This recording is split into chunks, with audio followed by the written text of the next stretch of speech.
This is a story as old as time itself. The silent dialogue that began when neither the earth nor humans had names yet.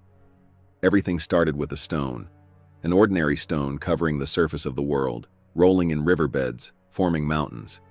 But one day a hand picked up that stone from the ground. That hand saw the stone not just as an object, but as a possibility.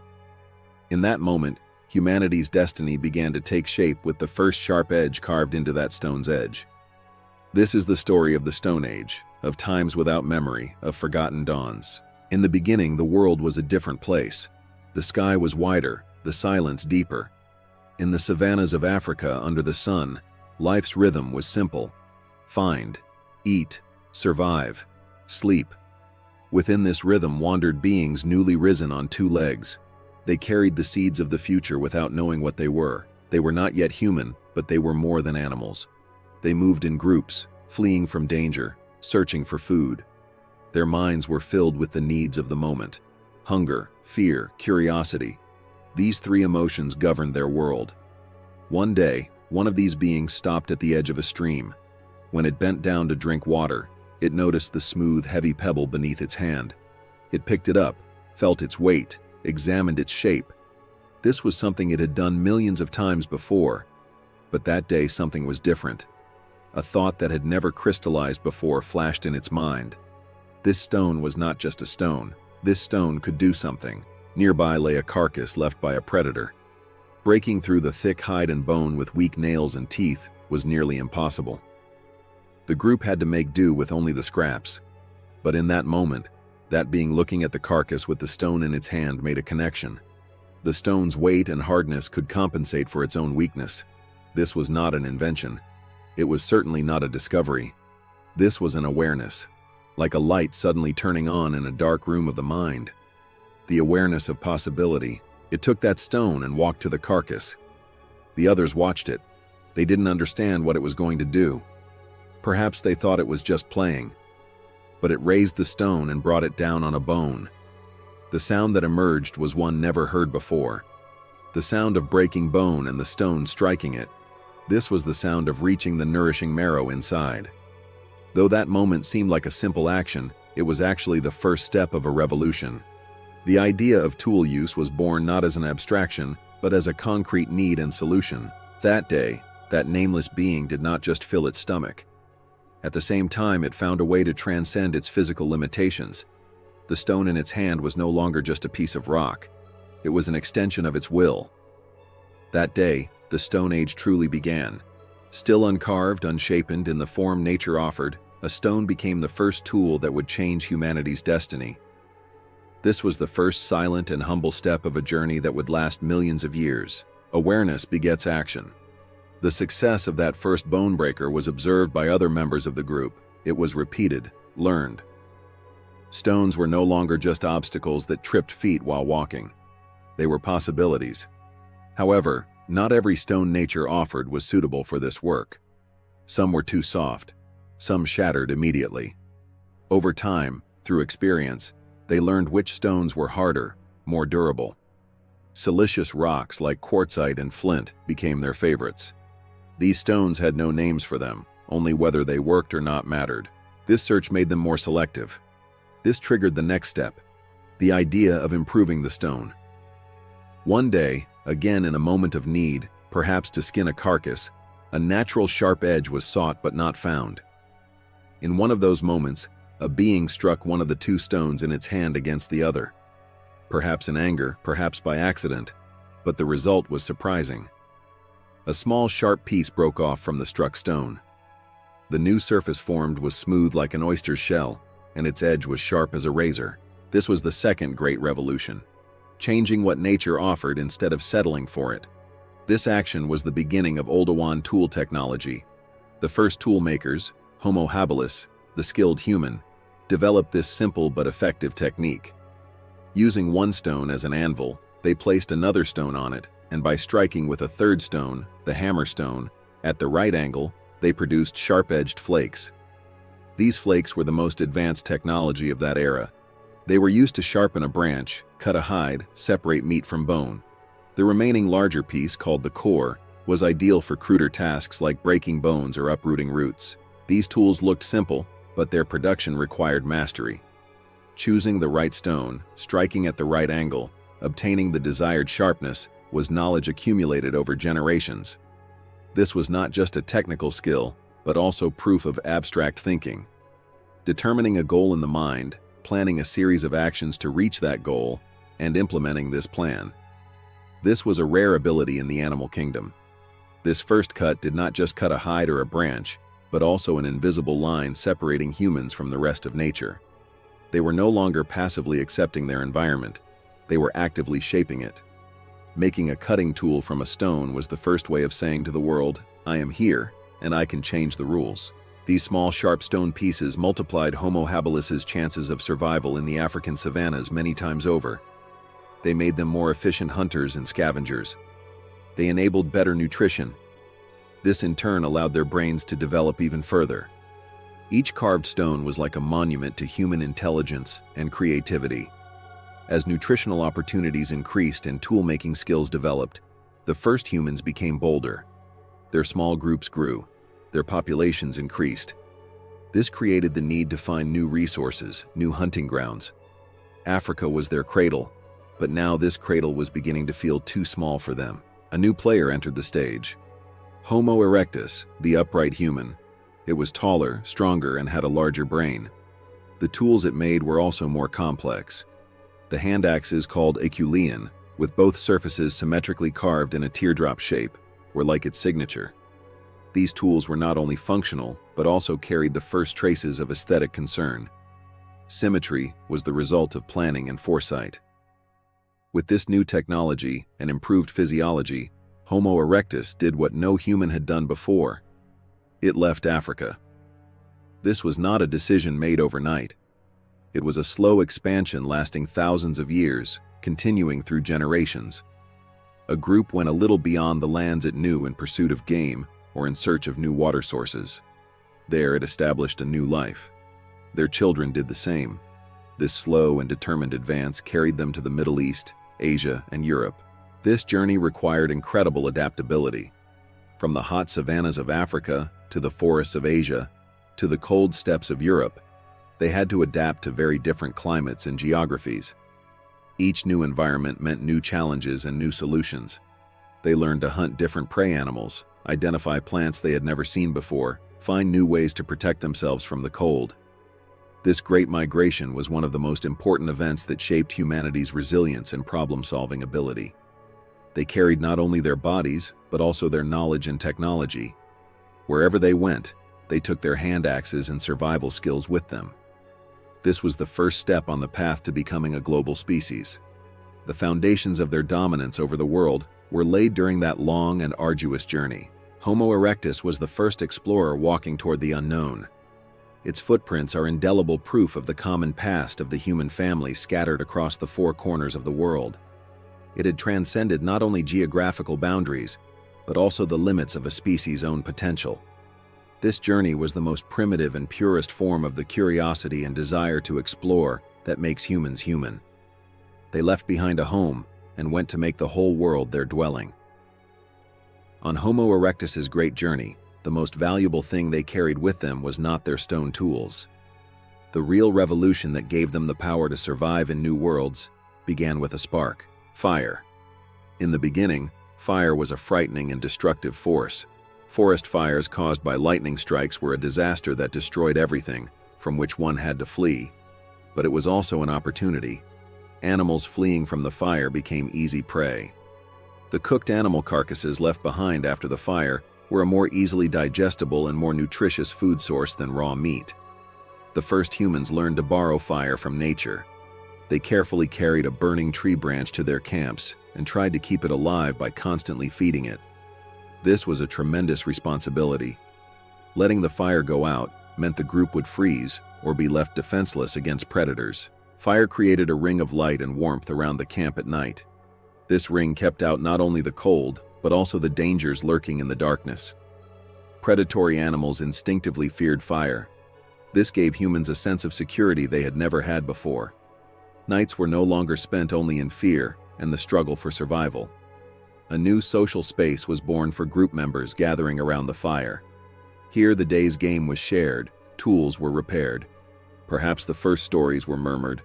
Fire became a center bringing people together. However, the real revolution occurred with the transition from controlling fire to producing it. When and how this discovery was made is unknown. Perhaps it happened with the sparks from striking two flints together igniting dry grass, or perhaps with the heat obtained by rapidly rotating a hard piece of wood on another piece of wood. But the result was a turning point for humanity. They no longer needed a forest fire or chance to have fire. They could make fire whenever and wherever they wanted. This gave them a freedom and power of control they could never have imagined before. Fire was not just a tool for warming and protection.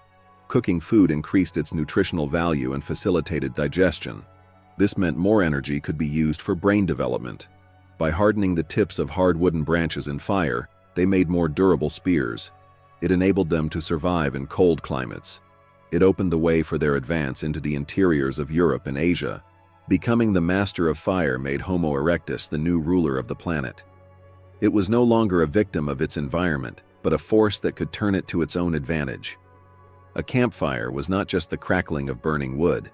It was a warm and bright symbol of humanity's intelligence, determination, and rise over nature. The world was not always as it is today. For a large part of human history, the planet breathed with the rhythm of ice ages. Thousands of years of freezing cold periods were followed by shorter and milder periods. These harsh climate conditions were a great test for human communities spread across Europe and Asia. One of those who successfully passed this test, perhaps the most famous, were the Neanderthals. They were not our direct ancestors, but our cousins. They evolved in Europe about 400,000 years ago and became masters of this ice-covered world. Neanderthals were perfectly adapted to this cold environment. Their bodies were shorter and more robust compared to modern humans. This allowed them to conserve body heat better. Their wide nostrils served to warm and humidify the cold, dry air they breathed. Their muscular bodies gave them tremendous strength. They were not crude and primitive cavemen. They were intelligent, skilled hunters and masters of survival. The tools they made belonged to a technology called Mousterian. They were more diverse and more purpose-specific than Homo erectus's hand axes. They made scrapers for scraping hides, knives for cutting meat, pointed tips to attach to spear ends. To make these tools, they used a complex technique called levallois. In this technique, they prepared a stone block in advance, so that in the final blow, a tool of the desired shape and size would emerge. This required high planning and abstract thinking ability. Neanderthals were after large game animals. They hunted gigantic creatures like mammoths, woolly rhinoceroses, and cave bears. These hunts could not be done just by throwing spears. They required close combat. Working in groups, they trapped these enormous animals and attacked them at close range with their powerful spears. This was an extremely dangerous lifestyle. The fact that many found Neanderthal skeletons show fractures and injuries similar to those in modern rodeo riders is proof of this danger. They were not only hunters but also gatherers. Depending on the season, they collected fruits, nuts, and plant roots. They used caves and rock shelters as homes, warming themselves with fire. Their world was a constant struggle for survival, but they were not alone in this struggle. They lived in small, tightly bonded family groups. They cared for each other, looking after their wounded and elderly. This is an indication of how developed their social structures and capacity for empathy were. For hundreds of thousands of years, Neanderthals were the masters of ice-covered Europe. They were a successful branch of human evolution. Perhaps they did not establish a civilization on their own, but they proved how extraordinary human ability to survive and adapt can be even in the harshest conditions. They were the true children of the Ice Age. Was the life of Neanderthals only about hunting, making tools, and surviving? Or did they also have an inner world, the first sparks of what we might call spirituality or symbolism? Archaeological evidence does not give a definitive answer on this matter, but it offers intriguing clues about the first whispers of the soul. The strongest of these clues is the way they buried their dead. At various Neanderthal sites around the world, deliberately buried skeletons have been found. This suggests they did not simply discard their dead, but showed them special treatment. In some graves, skeletons are found in the fetal position, that is, lying on their side with knees drawn to their abdomen. This might have symbolized a kind of rebirth or simply imitated a sleeping position. A grave found in Shanidar Cave in Iraq is one of the most famous examples on this subject. High amounts of flower pollen were found in the soil around a Neanderthal skeleton found here. This situation has been interpreted by some archaeologists as flowers being placed in the deceased's grave. If this is true, this was not just a burial process, but also a ritual, a sign of love and respect. However, other researchers approach this interpretation with skepticism, saying the pollen could have been carried by wind or by small rodents. One thing is certain, burying their dead carried meaning beyond serving a practical purpose. Perhaps it was the first seeds of a belief in life after death, or just an instinct to protect a loved group member from predators. Whatever the reason, this action shows they thought about the concept of death. Other evidence of symbolic thinking is even more uncertain. At some Neanderthal sites, bones with scratches on them or rarely found fossils and crystals have been found. Could these have been used as ornaments? Was a necklace made from an eagle's talon a status symbol? Could traces of red ochre found in some caves in Spain, thought to have been made by Neanderthals, be a kind of body painting or the beginning of art? These questions have no definitive answers. Neanderthals left no written record. We are trying to understand their mental world only through the bones, stones, and traces they left behind.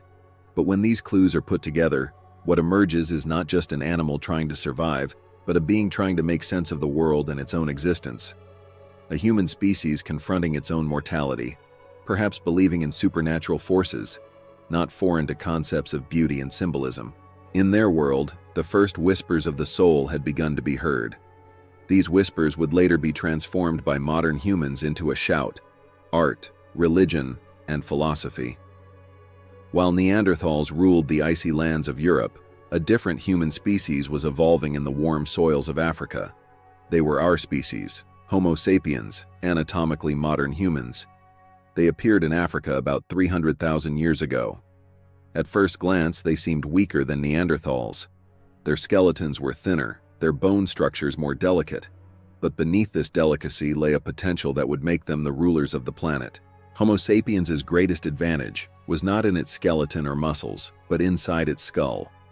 Their brains, especially the frontal lobes responsible for planning, abstract thinking, language, and creativity, were more developed compared to other human species.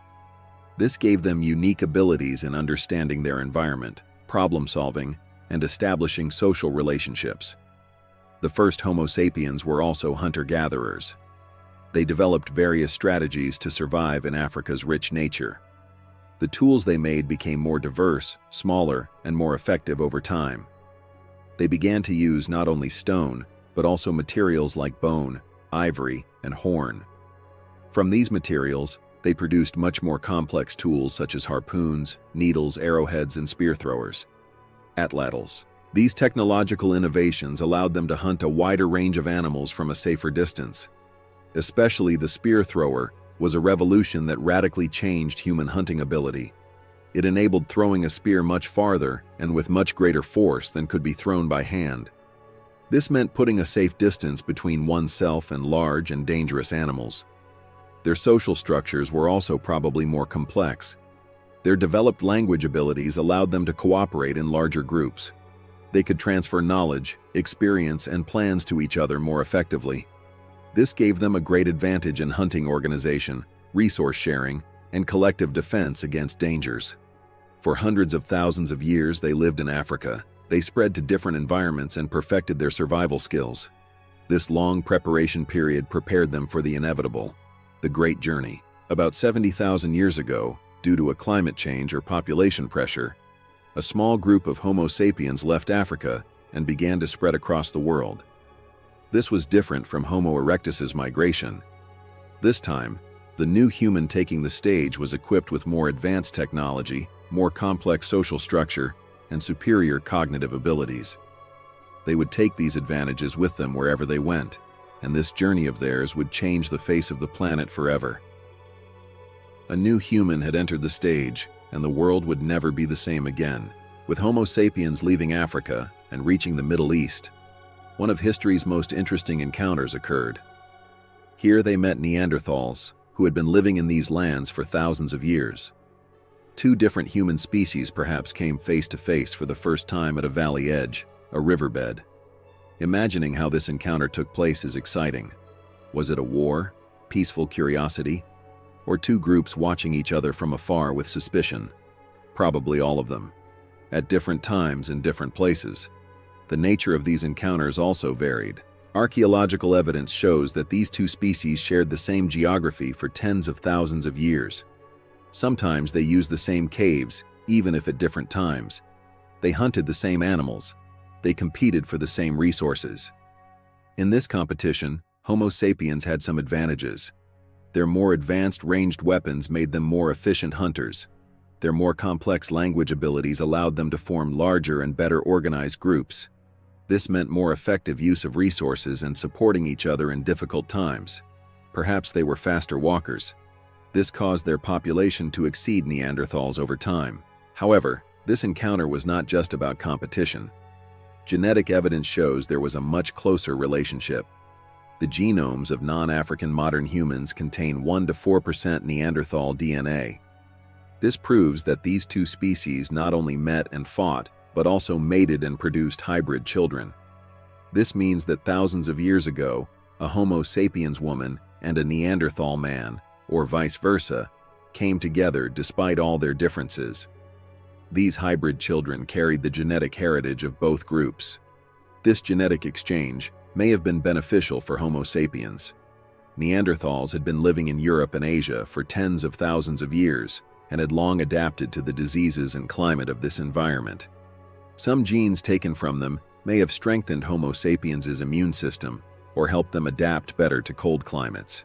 Over time, the Neanderthal population slowly decreased and was erased from history about 40,000 years ago. The exact cause of their extinction is still a mystery. Perhaps they could not adapt to the rapidly changing climate. Perhaps they lost the competition with Homo sapiens. Perhaps because they lived in small and isolated groups, their genetic diversity decreased and they became vulnerable to diseases. Probably a combination of these factors brought about their end. But they did not completely disappear. Their genes continue to live in billions of people today. Their story shows that human evolution did not progress in a straight line, but was a complex web where different branches came together and separated. The encounter of the two species is not a story of one's victory and the other's defeat, but of complex interaction, competition, cooperation, and fusion. With Homo sapiens settling in Europe and Neanderthals exiting the stage, a new and dizzying period began in human history. About 40,000 years ago, in the Upper Paleolithic period, an unprecedented explosion of creativity and innovation occurred. This period is also called the Great Leap Forward, or the Upper Paleolithic Revolution. This was a period when humanity's desire not just to survive but to understand, interpret, and beautify the world reached its peak. Tool technology developed at an incredible speed. There were no longer just a few standard tool types. Hundreds of different tools specialized for different purposes were being produced. Blade technology, that is, the technique of producing long, thin, and sharp stone blades, was perfected. These blades were then transformed into different tools: awls for piercing leather, scrapers for scraping, chisels for carving wood. Bone, ivory, and horn were like the plastic of that era. From these materials, delicate and complex tools that could not be made before were created. One of the most important was the sewing needle. This small bone piece created a revolution in humanity's clothing. They could now cut and tailor animal hides to make fitted layered garments instead of just wrapping them over themselves. This was a very important advantage for surviving in the cold Ice Age climate. Clothing allowed people to spread to colder regions and endure harsh winters. Other important inventions included harpoons and fishing hooks.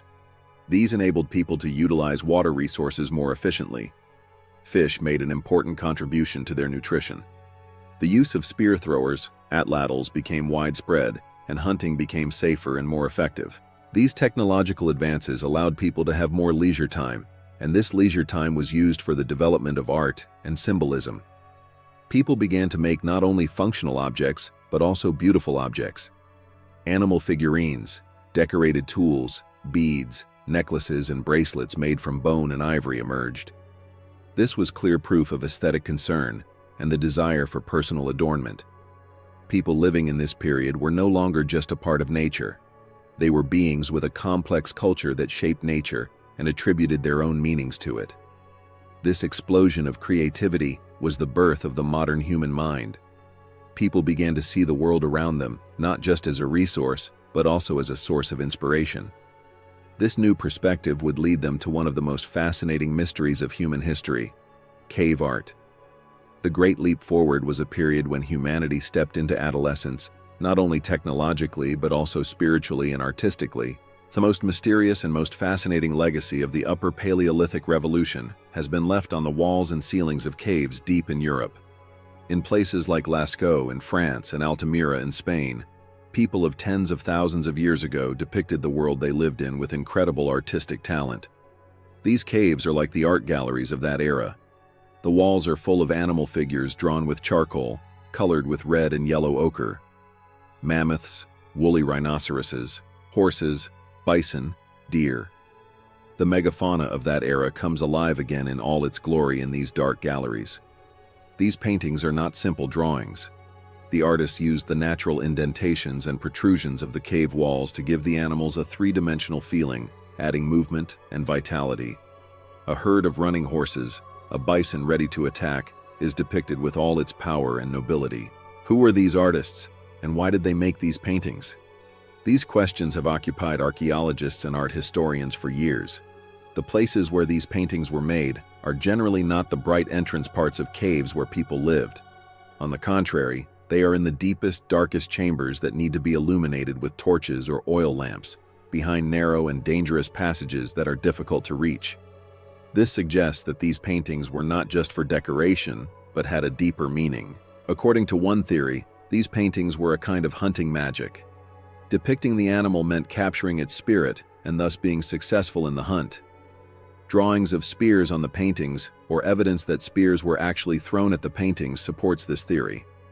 Another theory is that these caves were a kind of sacred space, a temple. Here, coming-of-age ceremonies for young hunters were held. Shamans in trance communicated with the spirit world. The animal figures were part of these rituals, representations of spiritual forces. The special acoustics of the caves strengthen this theory. At some points, sounds produced echo throughout the cave, creating an impressive atmosphere. Perhaps these paintings were just storytelling. The tribe's elders told the young the secrets of hunting, the behavior of animals through these paintings. The cave walls were like the encyclopedia or textbook of that era. Whatever the real reason, these paintings are a window into the complex mental world of those people. They show how closely they observed nature, how much they respected animals, and how developed their capacity for abstract thinking was. In the depths of those dark caves, in the flickering light of a torch, an artist drew a bison on the wall with the piece of charcoal in their hand. In that moment, humanity did not just depict an animal. At the same time, it carved a part of its own soul, imagination, and desire for immortality into the rocks. The speaking walls continue to whisper the story of our ancestors for tens of thousands of years. Alongside the magnificent animal paintings on cave walls, the artists of the Upper Paleolithic period created much smaller, more personal, and equally mysterious works. These are generally small female figurines a few centimeters tall, carved from ivory, bone, or soft stone. Called Venus figurines by archaeologists, these statuettes have been found in a wide geography stretching from the Pyrenees to Siberia. These figurines have a common feature.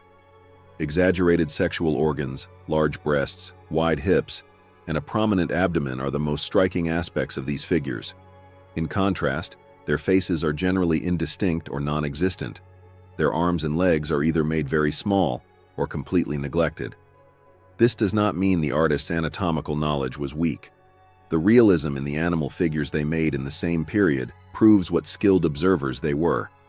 This is a conscious choice.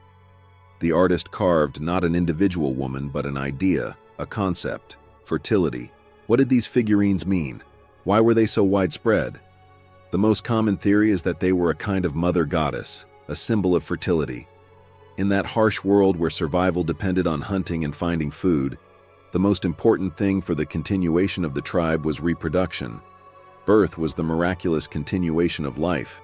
These figurines could have been talismans celebrating this miracle, sanctifying birth and fertility. Pregnant women might have carried these figurines with them for an easy delivery. Tribes might have prayed to them for the continuation of their lineage. They were symbols not only of human fertility, but also of the earth's bounty. The earth, just like a woman, gave life. Therefore, these figurines could also have been part of rituals for a good hunt and an abundant harvest. According to another interpretation, these figurines might have been made by women for women. Perhaps they were symbols of a network of knowledge and solidarity related to processes experienced only by women such as childbirth, pregnancy, and motherhood. Or perhaps they were status symbols showing the respected position of women in that society. These small statues, known by names like the Venus of Willendorf and the Venus of Lespugue, offer valuable clues about the mental world of the people of that era. They are proof of deep belief in the sacredness of life, the importance of the continuation of lineage, and nature's procreative power. Unlike the male-dominated hunting scenes in caves, these figurines tell the other half of the story, the role of women at the center of life. They are the mothers of the earth, silent witnesses of the life cycle. These small pieces of stone and bone have been whispering humanity's most fundamental desire for tens of thousands of years: to live and multiply. About 20,000 years ago, the last ice age reached its peak. Massive ice sheets covered a large part of North America, Europe, and Asia. Sea level was much lower than today, and land masses were closer to each other. This was the world of mammoths, woolly rhinoceroses, and the humans who hunted them. However, the planet's climate began to change slowly but irresistibly. After a process lasting thousands of years, the world began to warm. This was the end of the Pleistocene epoch and the beginning of the Holocene epoch, the Great Thaw. The glaciers began to crack with noise and slowly retreat. This retreat fundamentally changed the world's geography. Billions of tons of frozen water mixed into the oceans. Sea level rose. Coastlines changed. Doggerland, which once connected Britain to Europe, was submerged. Beringia, which connected Siberia and Alaska, shared the same fate. This changed human and animal migration routes forever. Life began anew in the lands revealed by the melting glaciers. Tundra and steppes were slowly replaced by forests. Birch, pine, and oak trees spread to previously frozen lands. This meant complete change of habitats and ecosystems. Those most affected by this great change were the gigantic animals of the Ice Age, the megafauna. Mammoths, woolly rhinoceroses, cave bears, and saber-toothed cats had difficulty adapting to this new, warmer, and more forested world. Their habitats narrowed, their food sources changed. The increasing hunting pressure from humans also accelerated this process. Within thousands of years, most of these magnificent creatures were erased from the face of the earth. Their extinction was a great test for human communities.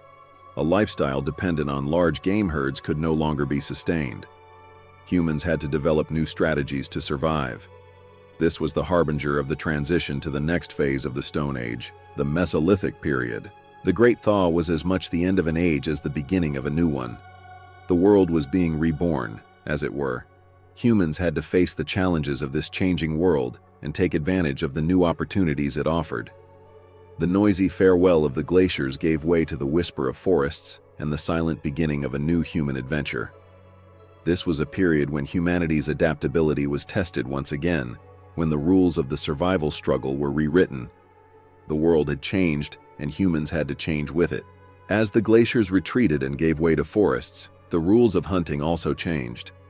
Following large herds in wide-open steppes was no longer possible.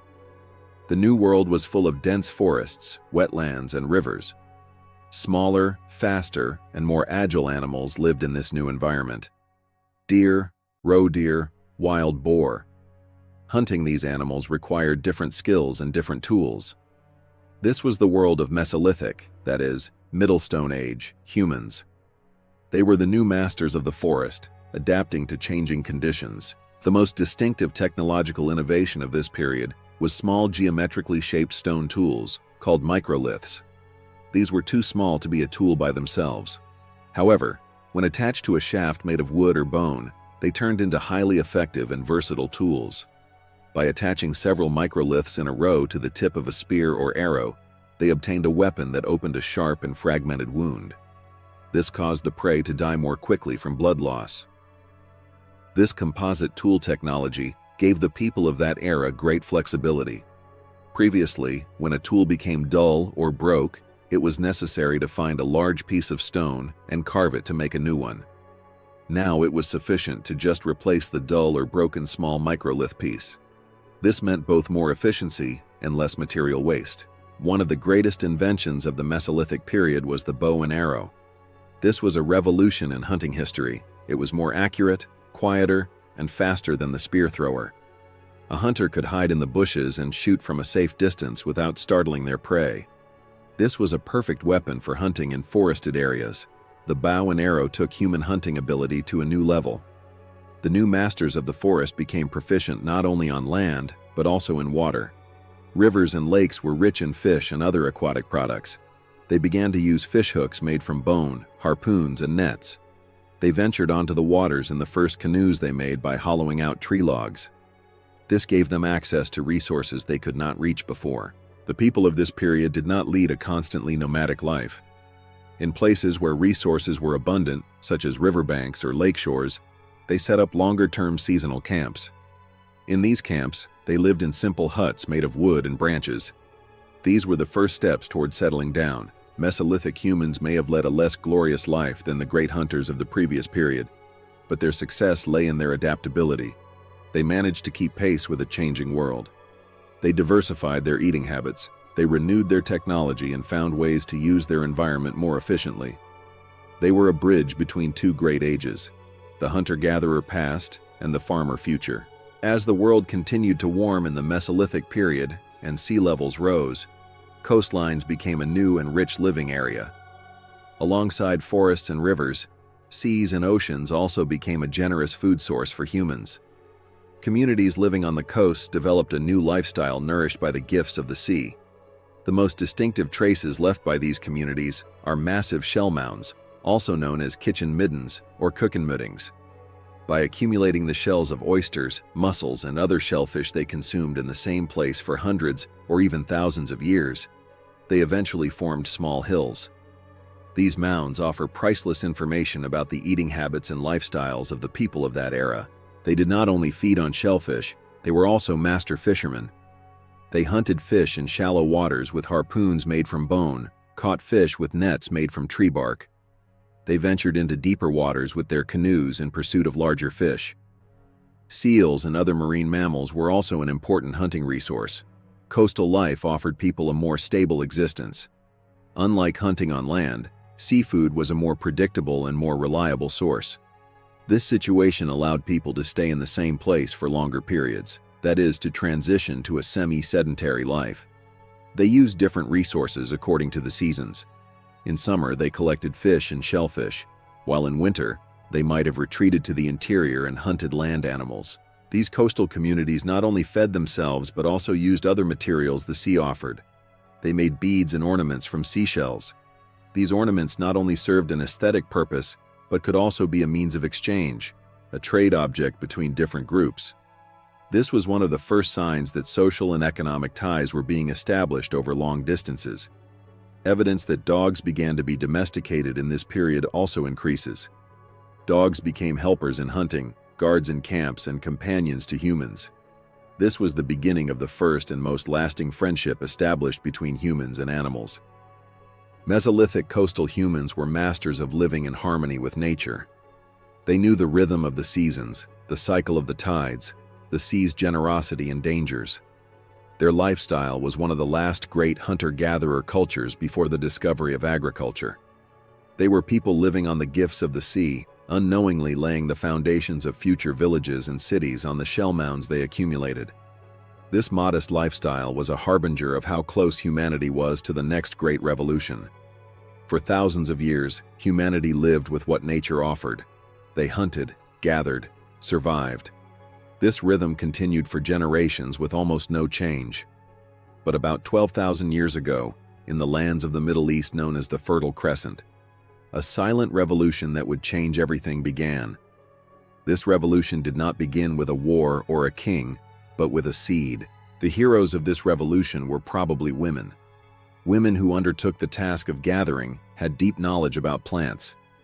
They knew which plant ripened when, which was poisonous, which was medicinal. This knowledge accumulated and passed down through generations, gave them the opportunity to understand the life cycle of plants.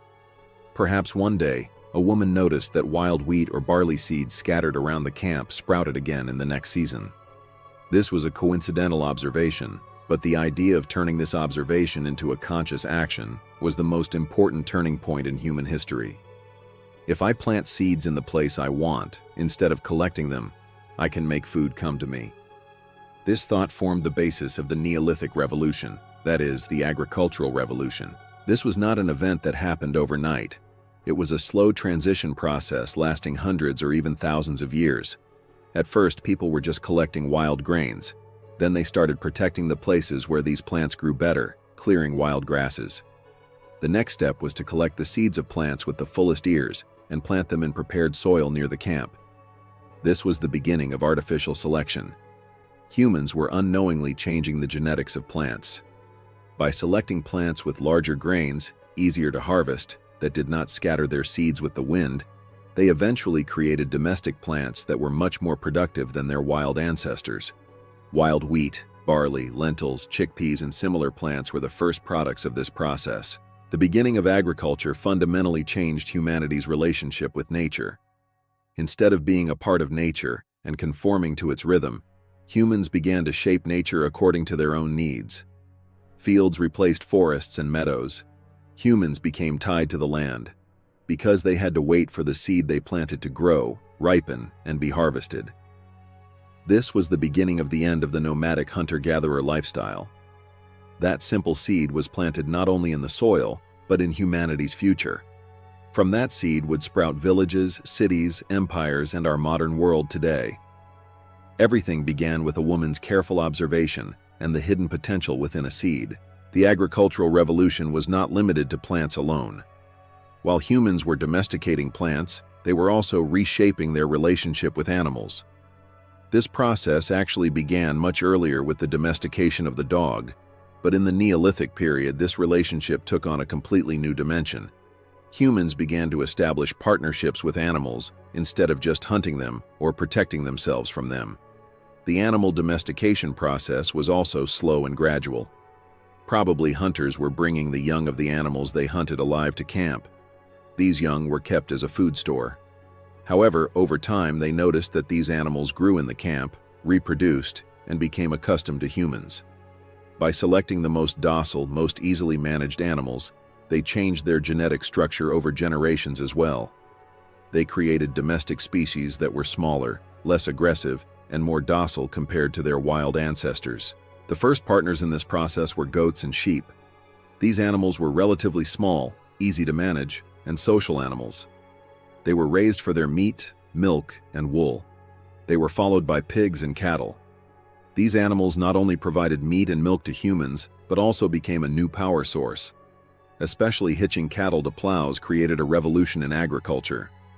Land that was difficult to plow with human power could now be easily plowed with animal power. This enabled wider fields to be cultivated and more crops to be obtained. Animal domestication deeply affected people's lifestyle. They no longer had to hunt every day for their protein needs. A living food store was always at hand. Milk and dairy products made an important contribution to their nutrition. Wool and leather were used in making clothing and shelter. Animal manure made fields more productive. This new partnership was a risky partnership. Caring for animal herds, feeding them, protecting them from diseases and predators was a great responsibility. Also, living this closely with animals caused new diseases to be transmitted to humans. But the benefits were far greater than the risks. The domestication of plants together with the domestication of animals were the two basic elements of the Neolithic package. When these two came together, they exploded humanity's food production capacity. This meant more people could be fed, population increased, and more complex societies emerged. This new relationship between humans and animals was not just a master-slave relationship, it was a mutual dependency. While humans provided protection and food to animals, animals offered humans the resources they needed to sustain their lives. This was one of the first and most important partnerships established on the surface of the planet. Agriculture and animal husbandry tied people to the land. They no longer needed to constantly move around to search for food. They needed to live near their fields, their herds, and most importantly, the barns where they stored the crops they harvested. This need gave birth to another great innovation in human history: permanent settlements, villages.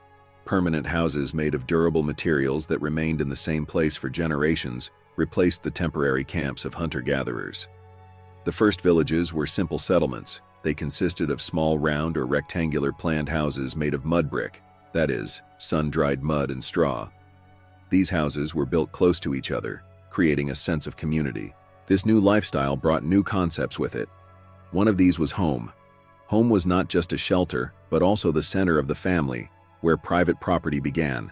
Another was neighborhood. People were now living together not only in small groups consisting of relatives, but also with families not connected by blood ties. This required new social rules and cooperation mechanisms. One of the most famous of these first villages is Jericho, located in Palestine today. Founded about 11,000 years ago, Jericho is considered one of the world's oldest continuously inhabited settlements. What makes Jericho special is the massive stone wall built by its inhabitants. This wall was built to protect the settlement from floods, or perhaps from enemy attacks. The construction of this wall required hundreds of people to work together in an organized manner for a common purpose. This was proof of a level of social organization never seen before. Another important Neolithic settlement is Çatalhöyük, located in Turkey today. Çatalhöyük can be described more as a proto-city than a village. Houses were built adjacent to each other with no streets between them. People descended into their houses by ladder, through an opening in the roof. This could have been a defensive design. The interiors of the houses at Çatalhöyük were quite complex. The walls were plastered and generally decorated with hunting scenes, geometric patterns, and goddess figures. This shows that art and ritual had become part of daily life. Also, they buried their dead under the floors of houses. This was a tradition emphasizing their loyalty to their ancestors and the importance of family ties. The emergence of villages changed human society forever. Population increased because mothers no longer had to wait for the previous child to walk before giving birth to the next one. Food surplus, that is, surplus product, emerged. This meant that not everyone had to farm. Some people could specialize in other jobs: toolmakers, potters, weavers, and perhaps the first spiritual leaders. This division of labor was the beginning of social complexity and hierarchy. As walls rose, humanity was not only protecting itself from the outside world, but also building the walls of a new social order that would form the foundation of future cities and civilizations. The transition to settled life and the beginning of agriculture gave birth to new needs and new solutions. One of the most important of these solutions was hardening clay by firing it, that is, the invention of pottery. For hunter-gatherers, carrying heavy and fragile vessels was not practical. They generally used light vessels made from animal skin or tree bark. But for farmers, the situation was different. They needed durable and waterproof vessels to store the grain they harvested, carry and store water, and cook food. The answer to this need came from a material found abundantly everywhere: clay. The first pots probably emerged by accident. Perhaps it was noticed that the clay hardened and became waterproof when a basket plastered with clay fell into the fire. Over time, people learned to deliberately give shape to clay and transform it into ceramic by firing it in kilns at high temperature. This simple technology created a revolution in Neolithic people's lives. Pots were primarily used for storage. By protecting grains from mice and moisture, they made it possible to store them for longer periods. This meant insurance for times of scarcity and significantly increased food security. Also, carrying and storing liquids like water and milk became easier. Pottery was also a revolution in the kitchen. Thanks to fire-resistant vessels, new cooking techniques such as boiling and stewing developed instead of cooking food directly over fire. This made some plants and grains that could not be digested before edible. Porridges, soups, and stews added variety to their nutrition. This meant softer and more nutritious foods, especially for babies and the elderly. Pots were not just functional objects. Over time, they turned into works of art. The first potters began to decorate the surfaces of their vessels with their fingers, sticks, or seashells. Later, Using clays or paints of different colors, they made complex geometric patterns, animal figures, and human depictions. Each region, each culture developed its own pottery style. For archaeologists, these styles are an important clue for identifying different communities and understanding the commercial and cultural relationships between them. The development of pottery is also an indication of division of labor. Making a good pot required skill and time. Probably specialized people in this work, that is, the first craftsmen, emerged within the community. They exchanged the pots they made for the food surplus produced by farmers. This was the beginning of a simple barter economy. The transformation of clay and fire was another brilliant example of humanity's creativity and problem-solving ability. Those modest clay vessels carried inside them not only grain and water, but also the seeds of a new social and economic order. The Neolithic Revolution changed not only people's relationship with the land and each other, but also their relationship with the universe. For agricultural societies, the sky was much more important than it was for hunter-gatherers. Knowing when to plant crops, when to harvest was of vital importance. This required carefully observing the movements of the sun, moon, and stars. This new cosmological awareness led to the construction of the most mysterious and most impressive structures in human history. Megaliths. Megalith means great stone. This term is used to describe monuments built using massive stones weighing tons in the Neolithic and later periods. These monuments can be in various forms such as menhirs, single vertical stones, dolmens, burial chambers formed by placing a horizontal stone on several vertical stones, and cromlechs, stones arranged in a circular shape. One of the oldest and most surprising of these structures is Göbekli Tepe, located in southeastern Turkey today. It was built about 12,000 years ago by hunter-gatherer communities in a period when agriculture had not even fully begun yet. Göbekli Tepe consists of a series of temples created by the circular arrangement of massive T-shaped stone pillars decorated with animal reliefs. The construction of these structures required hundreds of people to work with only stone and human power, without metal tools. This requires an unimaginable social organization and a common belief system for that era. Göbekli Tepe strengthens the thesis that the temple came first, then the city. Perhaps people regularly gathered in this sacred area to perform rituals, and this situation directed them toward settled life and agriculture. In Europe, especially along the Atlantic coasts, thousands of megalithic monuments were built. At Carnac in France, thousands of menhirs are arranged in rows stretching for kilometers. Stonehenge in England is perhaps the most famous. Built by bringing massive stone blocks from kilometers away and placing them with incredible precision, this structure was a temple, a monument tomb, and at the same time a complex astronomical observatory.